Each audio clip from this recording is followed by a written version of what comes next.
So I'm Mel Elliott. I'm a writer, designer, illustrator, artist, publisher, and fairly recently also a shopkeeper. I have a little shop in St Leonards on the seafront. And I'm here to talk to you about celebrities.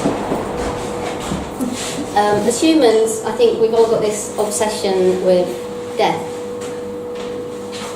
It's kind of, I think it comes from the fact that we're so clever and we know so much and we're always learning new things, but I think the only thing that will forever remain a mystery happens when we die. I think that's why we're so fascinated with death, because no one actually knows that other than dead people, I suppose. If they know that, they don't know.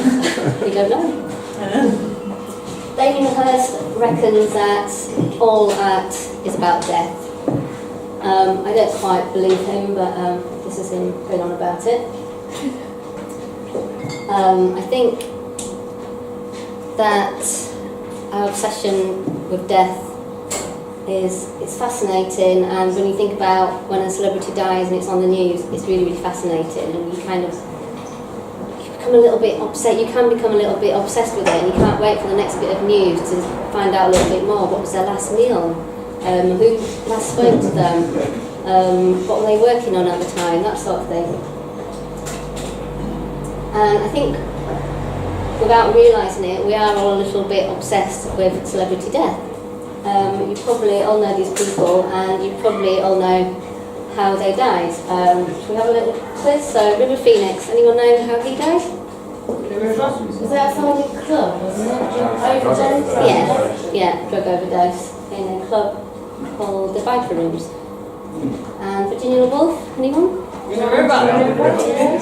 Kurt Cobain? Steve Irwin. And Mama Cass. Who's the last one? Who's that? Mama Cass from the Mama on a ham sandwich.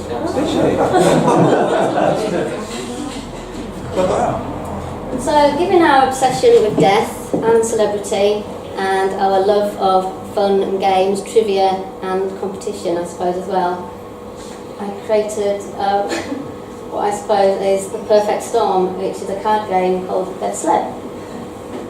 It's dog eat dogs when the VIPs RIP. So you play Dead Sleb a little bit how you play Top Trumps, in fact exactly how you play Top Trumps, I'm just not really allowed to say that. So each celebrity is scored on 4 categories: popularity, age at death, tragic factor and exit method.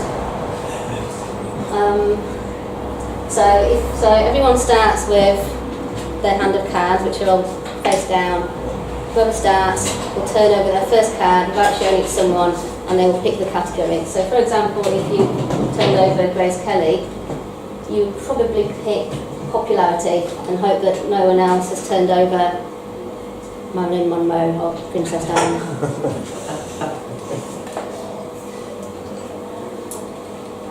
Dead Sleb came out in 2015, the year before the year of dead celebrity. This is a list of all the celebrities who died in 2016, sadly. It was an awful year. We lost some amazing people. Don't get me wrong, I love celebrities and I hate it when they die. I really, really do. I don't laugh at these people at all. I really don't. I get really, really upset. Some of them, I cry. I actually cried when I was making this game quite a few times. So, let's go into a little bit more detail. So, Natalie Wood, I think she's probably one of the most glamorous celebrities in this pack. She had everything. She'd got stunning, beautiful looks, the wealth, clothes, the famous husband, the yacht, and the glamour. So she was married to Robert Wagner from Cataract. She left him when she found him in an uncompromising situation with Christopher Walken. And if few years later, she actually got back together. I think she was feeling quite lonely and she just wanted Robert back, so they actually got married again. Natalie, Robert and a couple of other friends were on their yacht having a bit of a party one evening, and she fell off the yacht and drowned. It was classed as accidental drowning, and then just in 2012 actually, they did a bit more investigation and they looked at the wounds on her body, and it turned out that it was most probable that she was dead before she actually fell out of the boat and hit the water. So they've actually changed her death to drowning and other undetermined factors. And this is just a magazine, a glossy magazine spread to show you how we're kind of fascinated in the gloss and the glamour around celebrity death. So there are lots of different ways that people in this game have died. There's suicide, there's murder, there's lots of drug overdose. These are some of the most gruesome in the pack, and they're really quite nasty. So Sharon Tate was 8.5 months pregnant when her and 3 friends, they'd been out for a meal, and then they went back to her house, and then the Charles Manson family turned up and slaughtered the lot of them, and the maid came in the next morning, there were bodies and blood everywhere, and they'd written pig using Sharon's blood all over the walls. Pretty horrendous. Vic Morrow, I think this is probably the most upsetting actually, so please don't get upset. He's an actor and he was filming the Twilight Zone movie, directed by Steven Spielberg. So he's filming a scene with 2 child actors, one age 6, one age 7. And in the scene he's having to carry the kids and run away from a helicopter, which had the US Army in it. I don't know why, but they were being chased by this helicopter. And in one scene they had to film the helicopter hovering above them. And it was doing some turns for the shot, and then it just crashed right on top of all 3 of them. It decapitated Vic Morrow and one of the children, and the other child was just crushed to death by the helicopter. And Timothy Treadwell, a bear enthusiast, he met quite a grisly end actually. So he was off filming this documentary about bears and how much he loves bears, and he gets up quite close to bears. And so his body was found by a guy in an aeroplane who'd come to pick him and his girlfriend up. It was the day that they were due to finish filming. When he came to pick them up, basically just found their remains with the bears sitting on top of them. They were basically eaten by bears. And they still went ahead and they found sort of 3 hours of footage on his video, and they still went ahead and made the documentary. And the end of the documentary, I don't know if any of you've seen this documentary. At the end, you can't see what's going on because the tape was running, but the lens cap was over, so you can just hear quite a lot. And then we've got some like real tragedy. So Marvin Gaye was sitting having a nice chat with his mother when his father walked into the room, apparently dressed in stockings and suspenders, and shot Marvin Gaye. Kirsten McCall, she was in Mexico on holiday, and I think a bit of music. I think she was recording some new stuff there as well. And she was in the water with her teenage son when she saw a speedboat about to hit him. She jumped straight in front of him and took the full impact, saving her son. And then Natasha Richardson, little fall while she was skiing, bumped her head and didn't really think anything. You know, it wasn't a bad fall, it wasn't a bad bang, but yeah, she died. Sorry, this is quite depressing, isn't it? In terms of the cards and their scoring, Princess Diana is the biggest scorer on tragedy. I think because of her 2 sons, and she was just so famous and she was loved by lots of people all over the world. And then, obviously, the category in popularity, some of these celebrities were mega famous when they actually died. So obviously we've got JFK, Michael Jackson, Marilyn Monroe and Elvis Presley. I assume you all know how they died. Obviously JFK was assassinated, Michael Jackson prescribed drugs, Marilyn Monroe, again I think prescribed drugs, and Elvis Presley allegedly on the toilet with a hamburger. And then we go to the young category, and the way that this game works is everything is the high scores wins, other than age at death, where the youngest wins. So the youngest people we have in here are Buddy Holly and Aaliyah, the R&B artist. I remember when River Phoenix died, I cried for 3 days. I adored him. And then there's the 27 Club, which is really interesting. All of these died at the age of 27. Amy Winehouse, Jimi Hendrix, Brian Jones, Kurt Cobain, Joey Goody, Andre Escobar, Jim Morrison and Janis Joplin. I think out of these, I think Andre Escobar is probably the most interesting. Colombian footballer. He was playing in the World Cup against America when he accidentally scored a home goal, and one of the fans got really upset and shot him. Some people take football really seriously. All of these people died while they were actually on the job. Karl Wallander was a German high wire artist.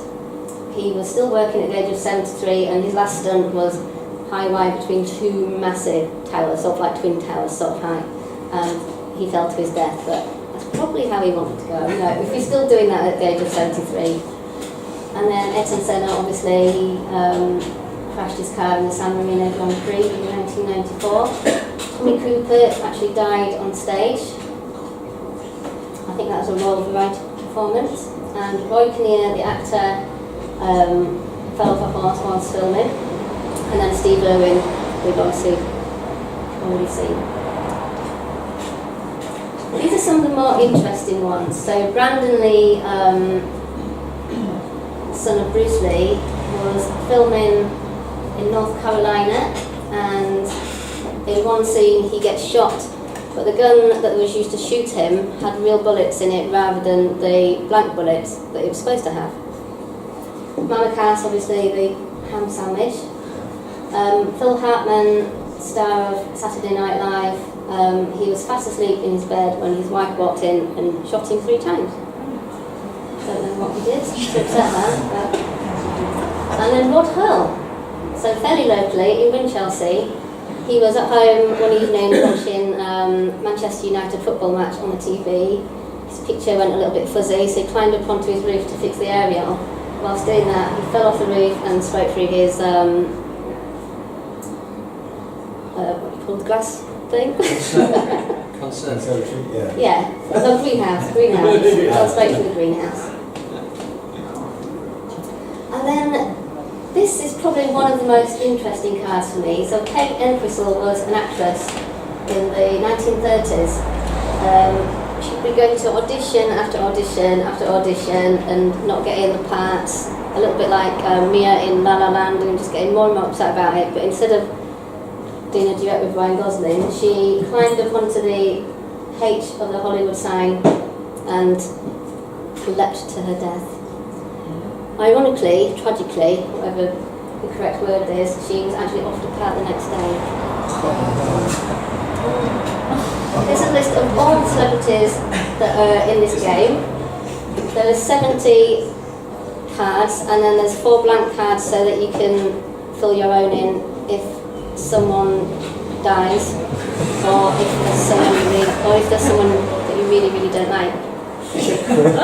Use your imagination. It's quite hard deciding who went in. There were so many celebrities who were quite big, but there were just so many drug overdoses, and it could have been really boring. So, like Peg Entwistle, I wanted to put her in, although most of us probably don't know very much about her. She's not technically that famous, but it's interesting, and I wanted the game to be interesting. The game isn't so much about the competition, it's about playing the game with friends and discussing your card and saying, wow, that's interesting, didn't know that. Or maybe even, I didn't even know they were dead. Which I actually found out when I was doing this, and I googled celebrities who die, and I came across Brittany Murphy, the actress who was in Clueless, a few other things. I had no idea that she was dead. And again, that was a prescribed drugs. And that's it really.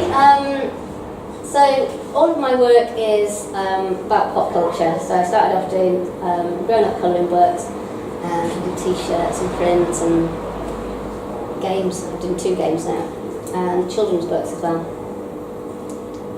And that's it.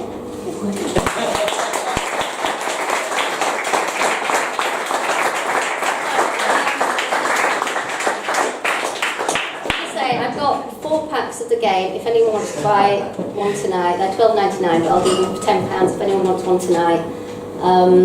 And they're available on my website too, which is shop.ilovemel.me. Brilliant. Well, thank you very much. But I bumped into Mel a few weeks ago when I was promoting the Bavard bar in St Leonard's at Kino Teatro, and got talking to Mel, and she told me about this game, which I had to immediately buy because it's almost sort of Cards Against Humanity. It's a little bit wrong, but you kind of get drawn into the macabre nature of it, and it's irresistible, and it's just genius. So I loved it. But thank you so much for that. Can I just say, when I started making this, I thought it was really, really wrong, and I felt really, really bad about doing it. But the more research that I did, I've done lots of products and books. I've done, quite thick books for, really big publishers. I think this has been a project that I found the hardest in terms of the amount of work, the research. I drew 100 celebrities and then I had to put them all down. Just the time and the research, and then once I'd done all that, then the box design, the card design, and then the scoring. Just sitting down and having to do all these scores. But the more I did it, the less sick I found it. It was actually it's quite interesting, and if I was a celebrity, I think I'd be quite proud to be in there. I think I'd be upset if I wasn't. 2016 obviously was a pretty notable year. 2016. I'm going to do a little add-on pack. Yeah. In my office, there's some people that got together a group and they call it Deadpool, so they all pay £10 in, and I think they've selected. There's 40 of them in the group, and they've selected a celebrity each. And whoever dies first then gets the pool. Just throwing it out there. But has anybody got any questions for Mel? Yes. How did you come up with a rating system? We kind of had a little system. As I said, there's quite a lot of drug overdoses, and they kind of all stayed around the same score, which is fairly low. It was so common. Car crashes again, they were we tried to keep those ratings fairly similar. It was a lot of hard work, a lot of thinking, deliberating, and oh no, we've scored so and so that, but now we've got Princess Diana, we need to put that one down a bit so we can raise Princess Diana a little bit. Was there a board then? Was there a few of you that did this? There was me and my assistant, we were writing, we had big glass walls in my last studio, and we were just writing all over the glass. I saw that Kirsten Paul had quite a low popularity rating, and I was like, surely it's all relative, isn't it? It is, yeah. A lot of it is personal opinion. Someone was looking at it the other day, and they got quite upset that I'd scored River Phoenix quite high on Tragedy. And I loved him. I loved him. To me, that was really tragic. I think I went through the pack when I first got it to see who gets the highest tragic factor, and it is Timothy Treadwell. It's Princess Diana. He's got the highest exit method. Oh, right, okay. Yes, the highest exit method is the bear enthusiast who gets savaged by me. It's 97 points, which that's not bad. Any other questions for Mel? Yes. Do you have a sort of a latest product or project in development? At the moment, I'm about to start writing my fourth children's book, so that'll be the next thing that I do. I've done 3 children's books that are based around my little girl called Pearl. They're called Pearl Power, and they're children's books that promote gender equality. Mel is quite prolific, as I've discovered. If you are in St Leonard's, and Mel's shop is on the Grand Parade in St Leonard's, and it's worth going in there because you're designing constantly and putting things out there, so it's definitely worth a look. Any other macabre or non-macabre questions? From Mel? What's your shop called now, sorry? It's called Open by Isle of Mel. In which case, right, well thank you very much again. Now, we'll take another short break.